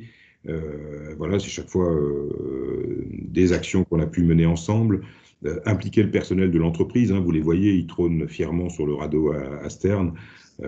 Voilà, mais c'est aussi important pour eux de s'approprier ces aménagements, et puis de quelque chose qui, à 10-12 ans, pouvait leur paraître être une nouvelle contrainte. En fait, ils en ont retiré une fierté, et aujourd'hui, ils sont même force de proposition. Donc, c'est vraiment génial, quoi. Voilà, une communication régulière aussi pour expliquer à tout le monde ce qu'on fait. Quand je dis tout le monde, on se tourne assez peu, on communique assez peu vers l'extérieur, mais surtout auprès de nos salariés pour qu'on n'ait pas non plus d'erreurs. Je l'ai évoqué tout à l'heure, combler aujourd'hui un trou d'eau au mois d'avril, ça serait meurtrier, hein. C'est la période de reproduction des batraciens. Donc quand on accueille un nouveau salarié, c'est aussi le rendre attentif à tous ces principes de protection des aménagements qu'on peut mettre en place, quoi. Communication auprès des riverains aussi par le biais des CLCS. Alors CLCS, c'est pas un terme barbare, c'est une commission locale de concertation et de suivi. On l'a créé sur certains de nos sites. C'est vraiment intéressant. Ça part souvent d'une contrainte et d'un conflit au départ, et ensuite on instaure un espèce de dialogue, enfin un dialogue positif entre les parties prenantes. En l'occurrence, à Échaud, ça a été les riverains et la collectivité nous-mêmes, dans le cadre d'un développement d'une plateforme de recyclage où une crainte était soulevée par les riverains qui avaient peur que leur cadre de vie soit un peu entaché par cette activité. Donc il a fallu expliquer, mais pas que expliquer, on a dû aussi prendre en compte leur avis finalement. Et on a réussi à signer une convention avec toutes ces parties prenantes où on s'engage à pas travailler le samedi, dimanche sur les activités de recyclage pour pas perturber le cadre de vie, à pas faire de campagne de recyclage en juillet, août pour pas perturber cette période où les riverains vont être sur leur terrasse à ce moment-là. Je dois préciser aussi que sur Échaud, on est à 500 mètres des premières habitations. Donc vous voyez, on est voilà, même si ces habitations, elles étaient à 1 kilomètre il y a 40 ans, l'urbanisation a fait qu'elles se sont rapprochées de notre site. Et aujourd'hui, c'est pas parce qu'on était là avant elles qu'on est plus important ou prioritaire. On doit prendre en compte aussi leurs craintes, leurs doutes, et puis essayer d'y apporter les réponses, quoi. Tout n'est pas toujours facile, hein, mais au moins c'est un endroit où on se parle et où on avance. On ne sera jamais d'accord sur tout, mais en tout cas, on pose les jalons d'une relation durable, quoi, hein, voilà. Et puis, notre entreprise adhère aussi à une charte de l'UNICEM Entreprises Engagées. C'est notre syndicat professionnel qui nous aide aussi, qui nous apporte des outils, parce que seul on ne fait pas grand-chose, quoi, hein. Voilà, on a souvent besoin du conseil des autres, et c'est aussi tout le sens de vos actions. Voilà. Et puis, enfin, une adhésion aussi à la charte Tous Unis pour plus de biodiversité, la charte de l'Eurométropole, quoi, hein, qui va évoluer également. Voilà. Parfait. Merci beaucoup. Élodie, est-ce que vous voulez nous partager un petit peu la méthode du coup que vous avez mise en œuvre pour instaurer un petit peu, enfin, mettre en place ce projet au fil des années? Oui, alors bon, il y a beaucoup de choses qui ont déjà été dites, hein, donc je vais aller assez vite. On essaye en fait de maintenir vraiment cet équilibre entre, enfin cet objectif d'atteindre vraiment les piliers du développement durable et de maintenir cet équilibre, donc de penser à la fois à la pérennité du projet, donc à veiller à ce que, sur l'aspect économique, on continue à s'autofinancer. Donc, c'est ce dont Isabelle parlait au départ, c'est-à-dire les économies réalisées d'un côté vont être réinjectées et vont permettre aussi, voilà de financer le projet sans que ce soit un poids et que ça pèse sur les profits des activités. Sur l'environnement, bah, voilà, continuer à développer des écosystèmes, continuer à s'entourer d'associations. Je les ai pas citées, mais c'est l'Ariena qui nous a mis le pied à l'étrier et qui nous a aidés à vraiment façonner le projet au départ. Donc et donc maintenant, voilà, via l'Ariena, on a réussi à accéder à beaucoup de contacts et d'associations, locales. Donc on continue à s'appuyer sur elles et sur l'aspect, personne, enfin sur l'aspect social du développement durable, c'est vraiment continuer à impliquer au maximum les salariés. Donc là, il y a la slide, d'après qui permet de montrer un petit peu toutes les animations qu'on a déjà menées sur notre site. Donc quand je parle d'animation, c'est à chaque fois, voilà, une invitation des salariés à se joindre à un petit événement avec, les conseils de personnes compétentes pour, voilà, balayer toutes ces thématiques et leur donner un peu des outils et des clés pour le développer, chez eux. Donc en général, ils repartent à chaque fois avec une fiche pratique, avec de la documentation, avec tout ce qu'il faut pour que, pour reproduire, cet aménagement à la maison et c'est vraiment la vocation du projet, c'est de pouvoir voir, germer un petit peu d'autres aménagements, un peu partout et c'est pour ça aussi qu'on communique dessus, aujourd'hui au travers de voilà, des visites et des occasions qu'on a de le faire. Voilà, donc je rentre pas dans le détail, mais en gros, voilà, ça c'est un peu les photos, les visuels qu'on a des associations qui montrent, l'implication des salariés. Donc, tout en haut à droite, par exemple, c'est le salarié qui est passionné de permaculture qui, régulièrement donne des conseils, à ses collègues pour développer ce type d'aménagement chez eux. Les moutons évidemment, la fois où voilà, on avait fait l'inventaire dans la mare avec les salariés, la découverte des ruches, quand on avait planté les haies champêtres, voilà. Parfois, voilà, comme l'a dit Isabelle, on invite également les enfants des salariés à se joindre aux animations quand on le peut et donc ça permet vraiment de dans la méthode, c'est vraiment d'essayer de développer tout ce qu'on met en place sur le site, au maximum. Parfait, merci beaucoup. Du coup, quelles sont les retombées que vous avez identifiées, les conséquences positives que ça a pu avoir? Stéphane Mbachet, vous parliez un peu de cet aspect fierté des salariés. C'est une des principales retombées. Qu'est-ce que vous identifiez comme aspect positif à toute cette démarche?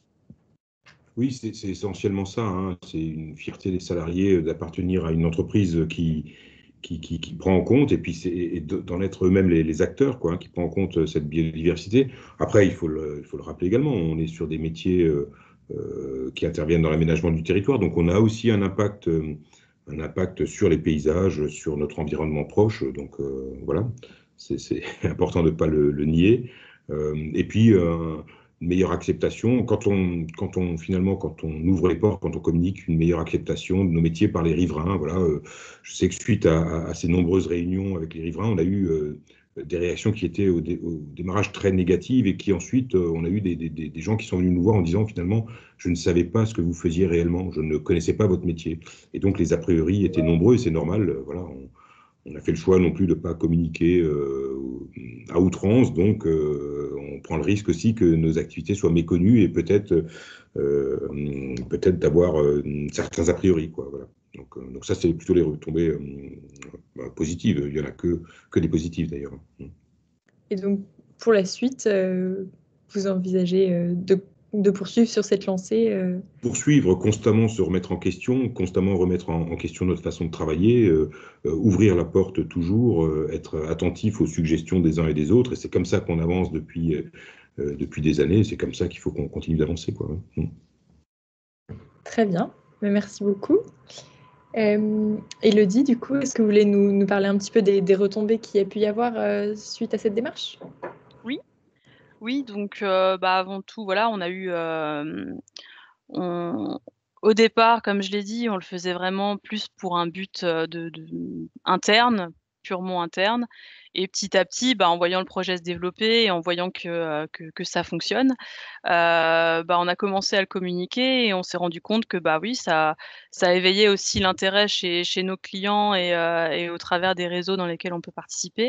Et ça aussi, c'est une belle reconnaissance du travail accompli parce que susciter l'intérêt, c'est aussi, potentiellement devoir, développer ce même projet ailleurs et c'est tout l'objectif du projet.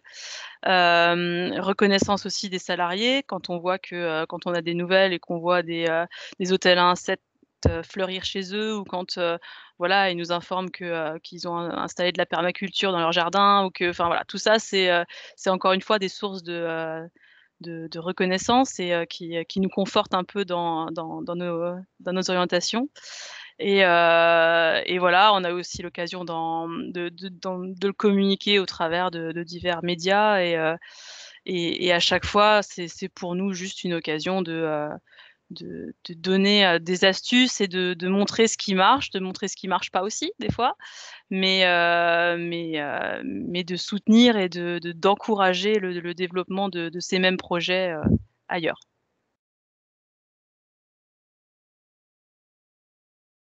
Et pour la suite, donc jusque-là, c'est vrai que tout ce qu'on a fait, on l'a fait de façon volontaire, à notre rythme, sans vraiment s'engager, dans le temps. Et donc là, avec la maturité qu'on a aujourd'hui, avec l'expérience qu'on a, on se dit que ce serait le bon moment pour adhérer à quelque chose qui nous engage un peu plus. Et donc voilà, aujourd'hui, on a adhéré à Entreprises engagées pour la nature et ce qui nous, ce qui nous impose aussi de définir un plan d'action avec des délais, avec des choses un peu plus cadrées qu'aujourd'hui. Mais on est assez confiants et on a encore, pas mal de thématiques à développer. Les idées manquent pas, donc voilà, on s'engage là-dedans et puis, et ensuite ce qu'on aimerait faire également, c'est, un peu plus développer nos compétences. Jusque-là, on s'appuie beaucoup sur des associations comme je l'ai dit. Par exemple, voilà, pour l'entretien des ruches, plutôt que, de ne compter que sur notre salarié volontaire qui fait ça depuis 10 ans, autant voilà, générer une petite équipe, les former et puis, et que ce soit un peu plus collaboratif et que ça nous engage encore une fois un peu plus. Donc, les formations là sont en cours pour 7 employés qui vont prendre le relais et l'objectif, c'est encore une fois pour la suite de continuer à développer des partenariats puisque, comme je le disais au départ, un des enjeux, c'est aussi de s'ouvrir et de faire participer un maximum de monde à ce projet et on va continuer à faire comme ça. Voilà. Merci beaucoup. Peut-être pour conclure sur cette partie témoignage, est-ce que vous avez rencontré des difficultés particulières et où est-ce que vous auriez des conseils à formuler à des acteurs qui souhaiteraient s'engager dans une telle démarche? Stéphane, est-ce que vous voulez commencer? Oui, alors j'avais mis pas de difficultés particulières. Bien sûr, il y en a toujours. Je le disais, ça dépend du sujet, mais je le disais sur un lancement d'une activité de recyclage, par exemple, que j'évoquais tout à l'heure. Au début, ça a suscité des craintes, mais finalement pas de difficultés majeures. Avec l'ouverture d'esprit, en impliquant les parties prenantes, on arrive toujours à avancer. Ça met des fois du temps, mais on y arrive toujours. Il faut être exemplaire. Il faut travailler et ouvrir les portes, quoi, hein. C'est tout ce qu'on a pu dire tout à l'heure. Donc voilà. Je rebondis aussi sur, vous voyez, une matinée comme celle-là, elle est extrêmement instructive. Sur l'exemple de Rico, j'y vois plein de sources d'inspiration pour nous, pour continuer à avancer, continuer à développer des aménagements. Voilà, je trouve que ce qui a été fait est vraiment extrêmement positif. Donc voilà, on repart. On repartira cette matinée tout à l'heure avec plein d'idées pour continuer, donc c'est extrêmement positif. Merci. Merci. Élodie, est-ce que vous voulez compléter un peu sur peut-être des conseils ou des retours d'expérience? Oui, alors enfin nous on est confrontés un petit peu à des difficultés, qui sont vraiment purement, liées à notre secteur d'activité, hein. L'industrie, l'usine, bah, forcément il y a des contraintes, d'horaire de travail, il y a des contraintes d'implication. Ce projet, il nous tient à cœur de le mener en dehors de notre temps de travail pour que l'intérêt il soit entier. Et donc forcément, on arrive moins à capter, une certaine population qui voilà, qui est cadencée, qui vient pour, qui pointe avant son poste et qui s'en va, tout de suite après. Et donc là, essayer de les capter encore sur des sujets, c'est difficile, mais c'est tout l'enjeu du projet et c'est pour ça qu'on essaie de diversifier au maximum également les sujets. Hem maintien dans le temps également, c'est une difficulté parce que, voilà, c'est facile de lancer une chose une année, c'est plus dur de le de les garder sur les 10 prochaines. Donc ça aussi, hein, une fois qu'on lance quelque chose, il faut qu'on s'assure qu'on a les moyens de le maintenir et de le garder dans le temps. Et ensuite, il y a tout un travail d'éducation vraiment à faire. Isabelle l'a bien vendu, mais quelque part, les prairies de Fauche, bah, quand on passe devant le site, au mois de juillet, on a l'impression que le site est un peu à l'abandon. Donc quelquefois, voilà, cet aspect esthétique, cet aspect à la permaculture, c'est un peu pareil, accepter de garder des mauvaises herbes, accepter que ce soit pas au carré comme on a l'habitude de le voir. Ça bouscule un peu les mentalités, ça nécessite d'être accompagné. Et Mmh. donc ça, c'est à la fois une difficulté et un conseil, c'est-à-dire vraiment bien accompagner chaque aménagement parce que parfois, oui, ça bouscule un petit peu, les idées reçues. Et voilà, donc la liste des conseils qu'on voit à l'écran, c'est un petit peu le même exercice que ce qu'on a fait au début, c'est-à-dire les mots-clés qui reviennent le plus souvent, chez les salariés qui participent au projet, c'est un petit peu tout ça. Et ça reflète bien, l'idée qu'on essaie et ce qu'on essaie d'amener, au travers de ce projet. Voilà. Parfait, merci beaucoup. Merci à tous les deux pour votre témoignage. N'hésitez pas, si vous avez encore des questions, on pourra les prendre et puis à la limite les transférer si on n'a pas eu le temps d'y répondre aujourd'hui. Et puis, on pourra également vous envoyer les slides d'aujourd'hui. La réunion ayant été enregistrée, vous pourrez aussi la revoir. Du coup, je vais confier la parole à nouveau à Gabrielle qui va avoir la difficile tâche de nous faire une petite synthèse et de nous donner quelques idées supplémentaires sur comment agir concrètement dans son entreprise. Et tout ça en 5 minutes pour qu'on arrive à tenir notre timing. On va essayer. Alors, je vous passe la parole. On passe ces 2 slides. Voilà, aussi. Voilà, on continue. Voilà. Alors, avant tout, je tiens quand même à saluer le travail absolument exceptionnel qui a été mis en œuvre par Élodie, Isabelle et Stéphane. Ils apportent la preuve qu'une alternative est possible. Ils apportent aussi la preuve que des projets absolument exemplaires, qu'il est possible de les réaliser. Et je salue aussi l'intelligence de la mise en œuvre. Le fait de s'être entouré systématiquement de spécialistes, c'est, je pense, ça aussi qui a permis d'arriver à des réussites et de pérenniser le projet. Donc, vraiment, chapeau, je suis admirative. Alors, revenons-en à à nos histoires. Donc, premier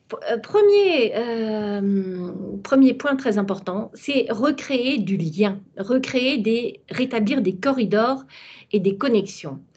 Alors, pourquoi? Pour se nourrir, pour se reproduire, pour s'abriter, les êtres vivants doivent se déplacer.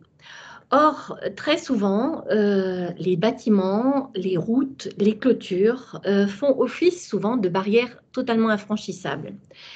Et donc, les populations animales ne sont plus en interaction les unes avec les autres. Et ces corridors, ces connexions constituent une priorité. Car ça permet donc de relier les populations entre elles. Et c'est pour ces raisons que les stratégies actuelles de conservation de la biodiversité mettent en avant les échanges entre milieux et non plus seulement la création de zones préservées et closes. On passe à la slide. Soyez perméables. Alors, là aussi, vous me direz, quel est l'intérêt de favoriser des parkings perméables, des allées perméables? Quel est l'intérêt? Alors, il est essentiel de favoriser le cycle naturel de l'eau. Et pour cela, il est essentiel de favoriser l'infiltration naturelle des eaux de pluie, des eaux d'orage. Et cette perméabilité est nécessaire pour rétablir les échanges entre le sol, la végétation et l'atmosphère. Le bon état d'un sol est quelque chose d'absolument capital. Vous me direz pourquoi? Les sols, premièrement, assurent l'infiltration et le traitement de l'eau. Ils constituent également des puits de carbone. Et en plus, un sol perméable permet d'éviter les phénomènes de ruissellement, notamment pour en revenir à ces fameuses coulées d'eau boueuse qui font régulièrement parler d'elles au mois de mai en Alsace. Et ça permet donc d'alimenter la nappe phréatique avec une eau filtrée. Et cette eau est alimentée de façon, enfin, la nappe est alimentée de façon homogène. Est-ce que vous savez que 46% de l'artificialisation est liée à l'habitat individuel et non pas aux voies de communication? Les routes ne représentent que 16% de l'artificialisation totale. Donc, c'est essentiellement au niveau des maisons individuelles, au niveau des entreprises, qu'il faut agir. Alors, contourner les obstacles et neutraliser les dangers. Alors, bon, on va essayer de passer assez vite là-dessus. Tout ce qui peut constituer un danger pour la faune, il faut essayer d'y être vigilant. Notamment ce qu'on trouve très souvent au niveau des entreprises, c'est ces fameux bassins de décontention avec des géomembranes. Et il suffit de mettre un objet quelconque qui permet aux batraciens ou aux animaux qui tombent dedans de se raccrocher à quelque chose pour leur permettre de ressortir. Par contre, j'aimerais insister un petit peu plus sur la question de l'éclairage. L'éclairage est un problème dont on parle très peu et qui finalement a des impacts assez considérables. Alors, récemment, une équipe de chercheurs français et suisses ont mené une expérience sur 14 prairies. Ils en ont éclairé 7 et en ont laissé 7 autres sans éclairage. Et qu'est-ce qu'ils ont constaté? Que les sites illuminés subissent une baisse très importante de l'ordre de 62% de la visite des pollinisateurs. Les pollinisateurs ne vont pas sur les prairies qui sont éclairées. Et visiblement, il y avait également des arbres fruitiers sur ces prairies. Et ils ont découvert que la production de ces arbres fruitiers a diminué de 13%, alors même que pendant la journée, les plantes recevaient la visite des pollinisateurs diurnes. Donc, il apparaît que la pollution lumineuse réduit le succès de reproduction des plantes. D'autre part, des chercheurs ont comptabilisé en une seule nuit, ils ont comptabilisé le nombre d'insectes qui allaient sur cette paroi illuminée d'une usine. Et ils ont comptabilisé quelques 100 000 insectes. Et donc, ces insectes étaient tellement hypnotisés par cette lumière qu'ils ont passé leur nuit à tournoyer dans la lumière, et donc ils sont par là détournés de leur cycle de vie normal, qui est de rechercher la nourriture, de se reproduire, enfin voilà, ça produit des perturbations vraiment importantes. Et les scientifiques allemands se sont amusés à essayer d'évaluer le nombre d'insectes tués en une seule nuit par les presque 7 millions de réverbères allemands. Et ils ont estimé que cela représentait 1 milliard d'insectes tués chaque nuit à cause de l'éclairage urbain. c'est quand même quelque chose qui interpelle et qui apporte peut-être un début de réponse au problème de la disparition des insectes. On passe à la slide suivante. Il y aurait encore beaucoup de choses à dire, mais bon, comme il faut aller vite, on va essayer d'être concis. Alors, végétaliser les bâtis, végétaliser les clôtures. Alors, les plantes grimpantes, ça, c'est vraiment l'idéal pour les petits espaces.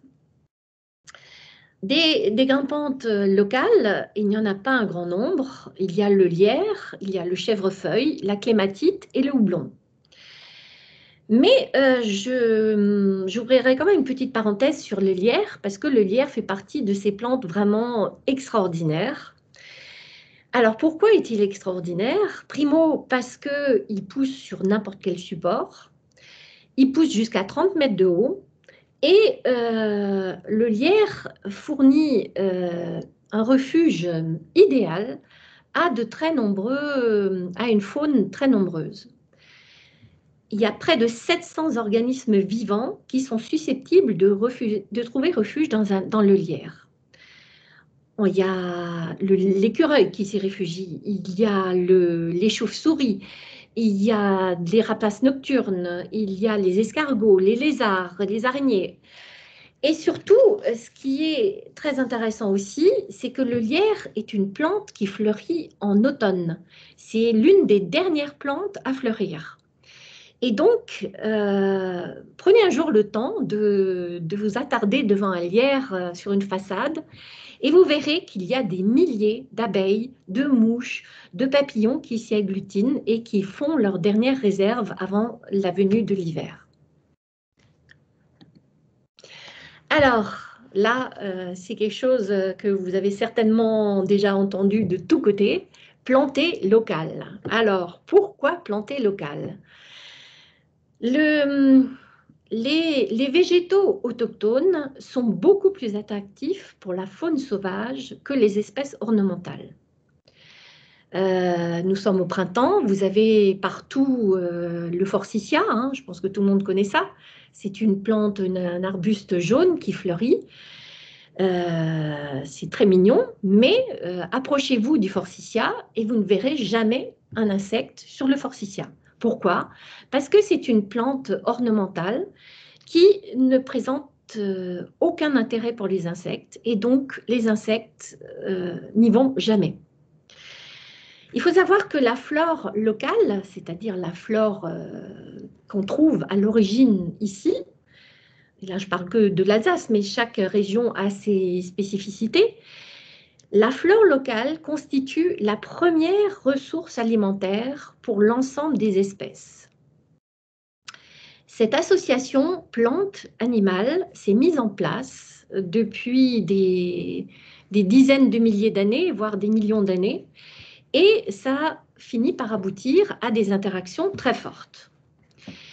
Et donc, dans le cas des plantes d'ornement, la sélection humaine qui s'est opérée sur ces plantes, elle a favorisé davantage des côtés esthétiques, des fleurs à multiples pétales, des roses très, très fournies. Et par contre, personne n'a sélectionné ces ornementales pour la qualité de leur nectar ou de leur pollen. Donc, pour résumer, nous avons les plantes locales qui sont intéressantes pour la faune locale. Nous avons les plantes exogènes, c'est-à-dire les plantes qui proviennent d'ailleurs et où la faune locale s'adapte plus ou moins. Et les plantes horticoles qui, en général, ne présentent pas beaucoup d'intérêt. On va peut-être choisir un dernier sujet à creuser. Il y a pas mal de questions aussi qui viennent dans la conversation. Alors, un dernier point sur les arbres morts. Donc, fleurissez les espaces, les arbres morts. Alors, comme disait Stéphane tout à l'heure, le bois mort au sol accueille l'un de nos plus beaux insectes, le fameux lucane cerf-volant, mais pas que. Hein, les arbres morts, les arbres à cavité, constituent des éléments absolument indispensables pour la sauvegarde de la biodiversité, notamment pour tout ce qui est espèces forestières. On estime que un cinquième, voire un quart des espèces forestières sont tributaires du bois mort. Et donc, il s'agit de milieux de vie extrêmement riches du point de vue biologique. Et on comptabilise 35 espèces de mammifères, 20 espèces de reptiles et d'amphibiens, et de 1000 à 3000 espèces d'insectes qui vivent du bois mort. Donc, n'hésitez pas, laissez des petits tas de bois mort, disposez-les comme vous voulez, mais c'est quelque chose de vraiment très, très important. Alors, je suis vraiment désolée, j'aurais encore énormément de choses à vous dire sur les aménagements pour la faune, sur les produits phytosanitaires. J'espère que nous aurons l'occasion de rediscuter de tout cela et que nous puissions rentrer dans les détails de façon un peu plus précise. Mais merci de votre écoute. Merci beaucoup, Gabrielle. Dans tous les cas, on vous donnera le support de la présentation et puis les coordonnées des différents intervenants pour que si vous souhaitez reprendre contact avec les uns et les autres, vous puissiez les contacter. Guillaume, on a quelques questions qui sont dans la conversation. Est-ce que tu peux peut-être nous en partager quelques-unes pour les intervenants ? Oui, alors du coup, ce que je vais vous proposer, c'est j'ai 3-4 questions dans la conversation. Je vais vous les poser et ce que je vous propose, c'est peut-être que chacun des intervenants en choisisse une pour répondre à au moins une de ces questions-là. La première question que j'ai notée, c'était alors, je vais juste remonter 2 secondes. Voilà, donc bravo pour les réalisations. Hein. Ça, ce sont des choses qui sont remontées plusieurs fois dans les échanges. Il y a une question qui demande si vous faites le lien entre biodiversité et diversité au sein du personnel en termes d'origine de culture. Une question pour savoir si vous connaissez des entreprises qui sont revenues sur leurs engagements, à contrario de nos intervenants d'aujourd'hui qui sont allés toujours un peu plus loin, mais est-ce que vous connaissez des entreprises qui sont revenues sur leurs engagements et quels ont été les principaux blocages à ce moment-là? Une question aussi d'Élise Schott, donc, qui est basée à Schiltigheim en milieu urbain, de demander voilà, qu'est-ce que peut faire l'entreprise en milieu urbain qui n'a pas un espace foncier aussi important que les 2 témoignants d'aujourd'hui. Et peut-être une dernière question de Farid. Permettez-vous à des chercheurs ou spécialistes d'étudier vos espaces? Voilà les 4 questions, je vous en laisse choisir une.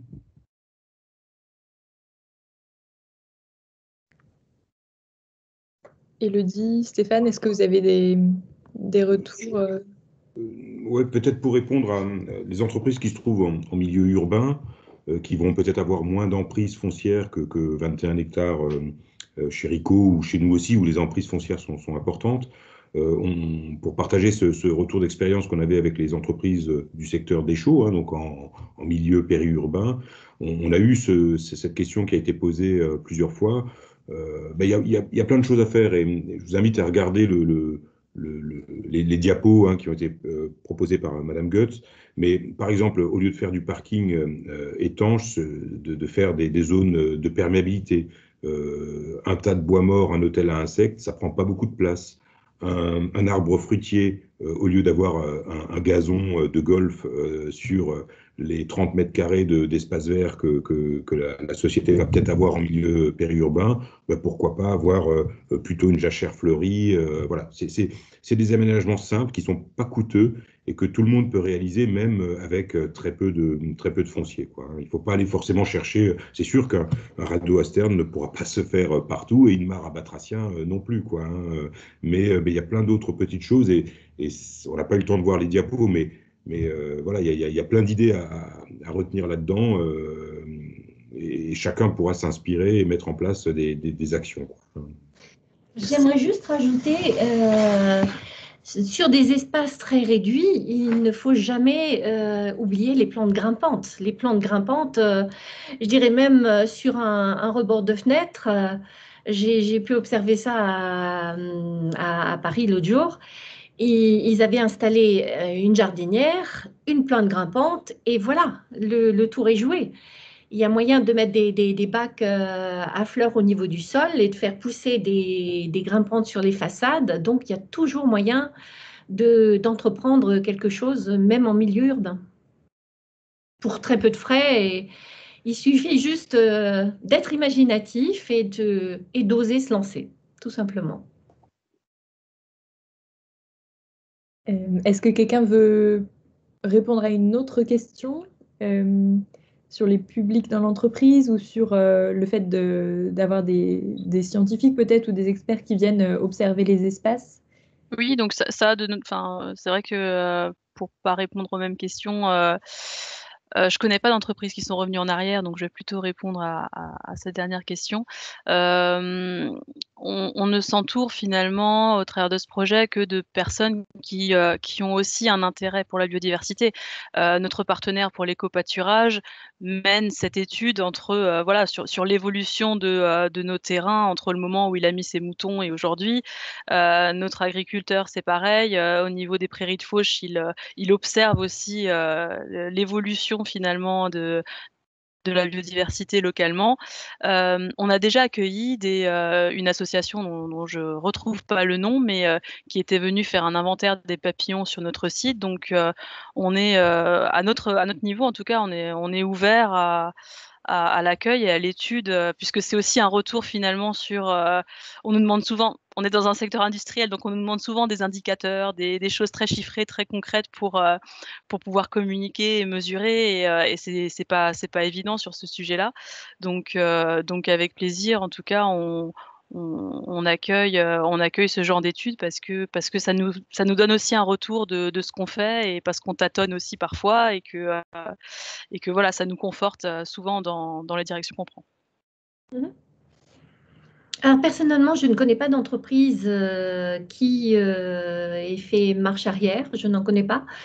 Bon, peut-être parfois les objectifs sont plus importants que les réalisations concrètes ensuite, mais très souvent les entreprises qui s'engagent dans cette démarche, elles ont tendance à continuer malgré les difficultés. Il y a une motivation qui, en général, perdure. Parfait. Guillaume, une dernière question ou est-ce qu'on a à peu près fait le tour? Alors, on a fait à peu près le tour. Il y avait juste la question de la diversité dans le lien entre biodiversité et diversité dans l'entreprise, mais sinon, globalement, on a fait le tour. Ok. Alors, à moins qu'il y ait des retours sur Le ça. lien entre... J'ai pas très bien compris. Le lien entre biodiversité et diversité dans l'entreprise en termes de salariés, c'est ça, Guillaume? C'est ça. Après, la question est pas... Enfin, voilà, pourrait être précisée éventuellement, mais je ne sais pas si la personne est encore là. Il n'y a pas de sujet, c'est ce qui nous fait avancer d'avoir des profils totalement différents, parfois atypiques, dans une entreprise. C'est ça aussi la richesse d'une entreprise. Donc, je pense qu'il n'y a pas de sujet là-dessus. Bien sûr qu'on accueille aussi dans une entreprise toute la diversité qu'on retrouve dans la société, bien évidemment. Très bien, mais je pense qu'on a abordé à peu près toutes les questions. Désolée pour les frustrations sur les sujets qu'on n'a pas pu traiter et les pistes vraiment pour approfondir que voulait nous partager encore Gabriel.